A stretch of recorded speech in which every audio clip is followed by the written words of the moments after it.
who share his Egyptian roots. You've been able to, I mean, getting in touch with people in Egypt has been hard. What have you been able to do? What have you been able to learn just over the week? Well, we want to support them as best we can. So, like I said, we talk to them a couple times a day, in the morning and the evening. And they want to pass along that they're okay as long as they're staying in their homes. But, you know, at night, that's when things start flaring up. They barricade themselves inside their homes. They close the gates. The men usually watch over their homes by through neighborhood watches. The food is becoming more scarce.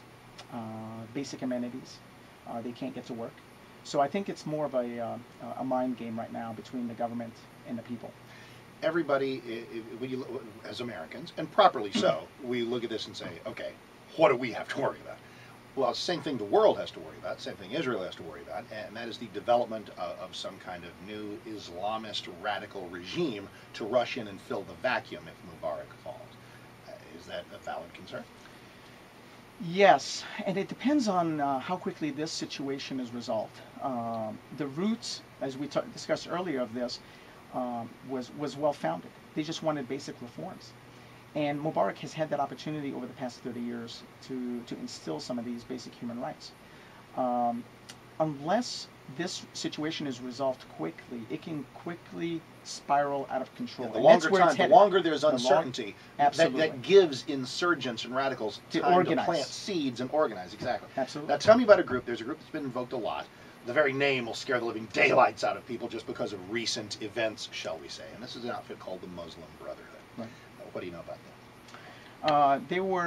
They organized back in the 1920s, but Mubarak has basically disassembled that organization over the past 30 years.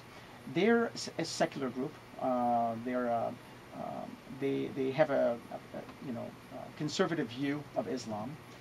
They're scientists, lawyers, all walks of life, and they have support of close to 25 or 30% of the people. So they are part of the process. However, they cannot run for They cannot run for president, and part of the Constitution outlaws them from running for major public office. And is that because and this is why it's so difficult and so important to try to be objective? Is that because at times there have been some members who have had either 1 or 2 degrees of separation away from terrorism? That's true. I mean, yeah. That's that. Yeah. But we should not paint the picture that they're like the Hezbollah.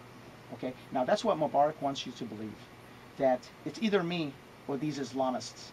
I'm not saying that these guys are good people, but there's fundamental. But they're not Al Qaeda either. They're not Al Qaeda. They're not Hezbollah. Mm-hmm. Those organizations have both a militant wing and a political wing. Mm-hmm. These guys denounced, the militant side. They are a conservative. They are a major movement, but they're outnumbered. They're not the majority. So, getting them involved in the process, as well as getting other groups in the process, such as the Coptic Christians, we should have a voice and let the people decide how to best run the country. So, what do you think happens now? Well, I just see it where if the United States and the UK doesn't take action now, over the past couple of days, the U.S. rhetoric has increased. They're talking about a greater transition. There is going to be elections in September. If Mubarak does the right thing by instilling, we will have free and fair elections. Should he be part of this? This is weird because maybe this is naive American. I love elections. Sacking a guy who's been there for some years, who has been of some benefit to us, like, okay, you know what I'm willing to do? Let Egyptians decide. But am I being idealistic, though? In the perfect world, you'd have elections, and he could run. But every time I say that, somebody says, yeah, but that does, for some reason, I hear that doesn't work. Yeah, well, he rejected having elections overseen by the international community. Nobody would trust an election that he was a part of. Absolutely. Oy. So, what I see this thing, the United States rhetoric, like I said, has actually asked for that transition. This is as of yesterday, President Obama asked for a transition in the government. Have a little code language. You're not going to get President Obama saying Mubarak must go. No, not directly.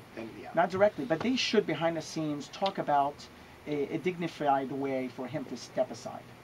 That's what the United States and that's what the Egyptian people want to see happen. Last question: is there a way that this becomes actually a positive?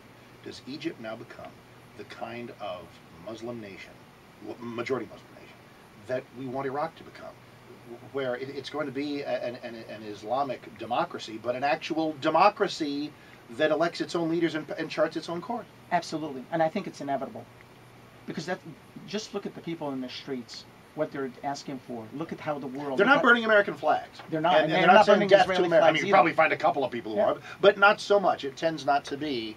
Exactly, and you don't see them burning Israeli flags. You talk about Geraldo Rivera talking a couple of days ago that they're burning churches. That's not true. I checked, and none of that is happening there right now. So I do see a positive coming out of this, and I think his back is against the wall. What an enormous pleasure to have you, and just thanks for speaking of degrees of separation, you know Mark knows Brian, I think Brian knows me, he texts me, and you're here. I'm thrilled, and thank you very, very much. And give us a shout if there's any Absolutely. news. Thank you for having us. Mike Risk of Flower Mound, his Egyptian roots and Egyptian connections of great value as we try to examine what's going on, which we will now do together. 214-787-1820. Mark Davis, your calls are next.